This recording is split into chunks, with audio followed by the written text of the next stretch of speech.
नमस्कार मित्रांनो, माझं नाव आहे चैतन्य आणि स्वागत आहे तुमचं पुन्हा एकदा माझ्या नवीन व्लॉग मध्ये. तर रोज प्रमाणे आपण सकाळी उठून किचन मध्ये येऊन बघतो तर धनूने मस्तपैकी कटलेस बनवलेले, ते बघून राहावलंच नाही म्हणून पटकन नाश्ता करायला बसलो आणि खाऊन बघितले तर एकदम भारीच लागत होते आणि पुदिनाची चटणी तर आहा उत्तमच. नाश्ता वगैरे करून आम्ही गेलो गणपती शाळेत गणपती बघायला, पण तिथे शूट करता आला नाही म्हणून राहून गेलं. घरी आल्यानंतर मस्तपैकी जेवलो वगैरे आणि निघालो जिमला जायला. रोज प्रमाणे जिम मध्ये आलो आणि येऊन बघतो तर काय आपली मंडळी आपली वाट बघत थांबलेली, म्हणून वेळ वाया न घालवता आजच्या वर्कआउटला केली सुरुवात. आज काय आमचा कार्डिओ होता, पण लाईट नसल्यामुळे आम्हाला ट्रेडमिल करता आली नाही, म्हणून सायकलिंग वरूनच आम्ही काम चालून घेतलं. 10 मिनिटाच्या सायकलिंग नंतर आम्ही गेलो ऍप्स ट्रेन करायला. तर ऍप्सची सुरुवात आम्ही केलेले लेग रेजेसने. तितक्यातच बघतोय तर काय आपल्या जिम मध्ये आलेले डॉगेश भाऊ कार्डिओ करायला बघून एकदम भारी वाटलं आणि मोटिवेटेड फील झालं. डॉगेश भाऊचं मोटिवेशन बघून मीही मोटिवेटेड झालो आणि आम्ही मारले क्रंचेसचे 3 सेट. आणि तुम्ही बघू शकता माझ्या बाजूला एक जिंदा लाश पडलेली आहे.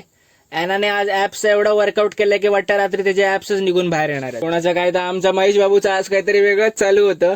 कार्डिओच्या नावाने आज पूर्ण डान्स स्टेप करत होते. आमचा आजचा कार्डिओ बघून शेवटी तेजस पण खुळावला. शेवटी त्यालाच यावं लागलं कसं काय करायचं ते दाखवायला. आज आमच्या जिम मध्ये आलेले बाबा एनाकोंडा तर झोपून वर्कआउट कसा करायचं हे त्यांनी आज आम्हाला शिकवलं.